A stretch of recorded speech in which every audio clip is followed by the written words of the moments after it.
اس کو کچھ شک ہوا یہ کون آدمی جو سلام بھی نہیں کرتا ہے. اچھا لوگ جا رہے تھے تو اس کا کوئی پیر چوم رہا تھا, کوئی ہاتھ چوم رہا تھا. اب ابراہیم کا ہے کہ پیر ہاتھ چومنے لگے مصعب بن زبیر جیسے آدمی کے, تو اس کو بہت شک ہوا کہ یہ کیا معاملہ کہ سب تو میرے قدموں میں گرے جا رہے ہیں, یہ ایسا کہ بالکل تنا کھڑا ہے, کیا معاملہ ہے. تو ان کو بلایا, کیا بات ہے تمہیں اتنی بھی تمیز نہیں کہ مطلب حاکم کے سامنے اور بڑے لوگوں کے سامنے, امیروں کے سامنے کس طرح سلام کیا جاتا ہے, کس طرح بنایا جاتا ہے.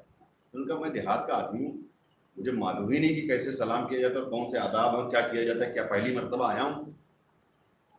عبداللہ ابن مطیع سے کہا ابن زبیر نے, یعنی مصعب بن زبیر نے, کہ اس کی میں چھان بین کروں گا. اس کو شک پورا گہرا ہو گیا کہ یہ آدمی ہو سکتا ہے جاسوس ہو, جا ہو سکتا ہے کیسا. کہ میں اس کی تحقیق پوری کروں گا, لہٰذا اس کو جانے نہ دیں. ٹھیک ہے. اب یہ ساتھ ایک آدمی سے نے کہا کہ کچھ پیسے لے لو, ہمیں ایک مجمے سے باہر کر. تو اس نے ان کو مجمے سے باہر کر دیا. اب یہ دوسری طرف جا کے پورا نظارہ کر رہے ہیں کہ کون کون آ رہا ہے, کتنا لشکر آ رہا ہے, کہ اتنے میں پھر اس کی نگاہ پڑ گئی, پھر اس نے پکڑوا. پکڑوا کے نام ایک لکھا ہے عامر ابن مرہ, یہی نام ہے عامر ابن مرہ نام کے آدمی کا. اس کو اپنے خیمے میں رکھو اور جب میں بلواؤں گا تو لے کے آنا, میں اس سے تفتیش کروں گا کہ معاملہ کچھ گڑبڑ نہ چلا. اس نے ان کو لے جا کے خیمے میں, یہ خیمے میں ہے. وہ خیمے سے باہر نکلا. باہر نکلنے کے بعد اس نے دروازے پہ کھڑے ہو کے حضرت امیر المومنین کی شان میں گستاخی کرنا شروع کر دی. یوں ہی وہ یہ سننا تھا کہ بہ جا کے جو خنجر چھپائے تھے اپنے کپڑے میں, یہ لے کے نکلو, لے کے بات تمام کر دی. اتنی بھیڑ میں چاروں طرف لشکر ہے, پھر بھی یہ برداشت نہیں ہوا کہ کوئی امیر المومنین کے خلاف ذرا دو لفظ بھی بولے. انہوں نے فوراً کا کام تمام کیا. اس کے بیٹے نے یا غلام نے دیکھ لیا, اس نے چلانا شروع کیا, انہوں نے لپک کے اس کا بھی کام ختم کر دیا. دونوں کو وہیں نہر میں ڈھکے. اور وہاں سے پھر کیونکہ اب رکنا ٹھیک نہیں تھا کہ کسی تیسرے نے دیکھ لیا ہو تو پھر یہاں کا معاملہ پیدا ہو جائے کہ وہاں سے نکل گئی اپنے لشکر کی طرف. اب یہاں لشکر والے بہت بے چین ہیں, بہت مطلب گھبراہٹ میں. ایک آدمی اکیلا گیا ہے 15-20-25 ہزار دشمنوں کے بیچ میں, اور اس کے پاس کوئی ڈھنگ سے ہتھیار بھی نہیں ہے. ایک معمولی سا سمجھیے خنجر لے کے آدمی ہے, کیا ہوگا کیا نہیں ہوگا. جب یہ واپس آئے تو سب دوڑ کے پہنچے ان کے پاس, کیا معاملہ ہوا. تو ان کا نہیں ہوا, ٹھیک ہے اللہ نے حفاظت کی. اور یہ کام پورا جو انہوں نے کیا تھا وہاں وہ پورا بیان کر کے کہ ہم نے ایسا ایسا کیا اور میرے ساتھ ایسا ایسا ہوا. اور انہوں نے الرٹ کر دیا کہ معاملہ بہت سنگین ہو چکا اور کسی بھی وقت حملہ ہو جائے. اب وہاں وہ لشکر کی ترتیب مصعب بن زبیر اور عبداللہ ابن مطیع نے مل کے لشکر کی ترتیب, اور یہ لوگ بھی اپنا آگے تیار ہو. یہ صبح ہوئی اور دونوں فوجیں آمنے سامنے ہوئی. اب معاملہ سب سے مشکل ترین ہے کہ دونوں لشکر آمنے سامنے ہوئے تو جناب مختار جناب ابراہیم نکلے, اور جب یہ پکار رہے ہیں کسی کے لیے تو کوئی نکل نہیں رہا ہے. جب یہ مطلب ہوتا ہے کہ پہلے دونوں لشکر آمنے سامنے کھڑے ہوتے, ادھر سے ایک آدمی نکلا, اس نے رجس پڑھی, ادھر سے پکارا. اچھا کسی کا نام لے کے پکارے تو پھر اس کا آنا ضروری ہوتا, ورنہ پھر بڑی شرم کی بات ہوتی تھی کہ ہاں سامنے والے نے تمہارا نام لے کے پکارا, تم گئے نہیں لڑنے کے لیے. تو انہوں نے نام نہیں لیا, یہ چاروں طرف پکار رہے ہیں کہ بھائی کسی کو مقابلے میں بھیجو, لیکن ادھر سب کو سانپ سن گا, وہ سب خاموش بیٹھے, کون چلا گیا. ابراہیم پکار رہے ہیں, ان کی پکار کے کون چلا گیا. سب جانتے تھے کہ کتنے زبردست تلوار کے دھمی ہیں, کتنا بہترین ان کا انداز ہے. جب کوئی نہیں نکلا تو انہوں نے کہا اکٹھا حملہ کر دو سب کے اوپر. جب کوئی نکل نہیں رہا تو پھر ایک ساتھ, تو پھر جتنے سردار تھے بن شمید بن کامل ورقہ ابن عازب جتنے تھے سب نے اکٹھا شروع ہوئی. اور حالت یہ تھی کہ لشکر قدم اپنے جما نہیں پا رہا. اور پہلے حملے میں علمدار لشکر جو مخالف فوج تھی مصعب بن زبیر کی, پہلے حملے میں اس کے علمدار کو مارا اور اس کا علم جو ہے وہ تہس نہس کر دیا. اچھا جب علم سر نیکو ہو گیا تو فوج کے تو ویسے ہی ہاتھ پیر ڈھیلے ہو جاتے ہیں, قدم اکھڑنے لگتے ہیں. مطلب اس کی میں نے خود پڑھی ہے کہ وہ روایت کہ اتنے لوگ ایک دن میں تہتے ہو گئے کہ لوگوں نے شمار کرنا پھر چھوڑ دیا کہ اب کہاں تک گنتی گرے گی, کہاں تک جوڑیں گے, کون کون مر گیا, کون کون ختم ہو. شام ہو گئی, پہلے دن جنگ تمام ہوئی, نکارہ بجا سے ہوتے اپنے اب کل کیا ہو, کل کا کیا معاملہ ہے کہ حالات اتنے سنگین ہو چکے ہیں, اب کیسے آگے بڑھے گی. تو وہ تیاری ہو گئی. اب جب دوسرا دن آیا, جب دونوں لشکر پھر آمنے سامنے آئے تو جناب ابراہیم پھر نکلے. سب سے پہلے شروعات انہیں سے ہونی تھی. اب یہ نکلتے تو یہ پکارنا شروع کرتے ہیں کہ کوئی ہے جو آئے, کوئی ہے جو آئے. اچھا ان کا ایک ہی مقصد تھا کہ دونوں بڑوں میں سے کوئی ایک نکل گیا ہے, مصعب بن زبیر نکل گیا ہے یا عبداللہ ابن مطیع نکل گیا ہے. دونوں بڑوں میں سے کوئی ایک مل جائے, اس کا کام تمام کر دیا جائے تو کچھ معاملہ ہلکا ہو، کیونکہ جب سردار نہیں رہے گا تو پھر لشکر کا کیا، اس کو تو کبھی بھی ادھر سے ادھر کر دیں گے۔ دو لوگوں کے اوپر پوری نگاہ ہے، کیونکہ ایک سپاہی کو مارنا الگ بات اور سردار کو مارنا یہ الگ بات ہوتی ہے۔ تو اب وہ نکلے، تو جب انہوں نے پکارا تو مصعب ابن زبیر نے عبداللہ ابن مطیع سے کہا یہ بتا تو مرد ہے کہ عورت ہے؟ کیوں؟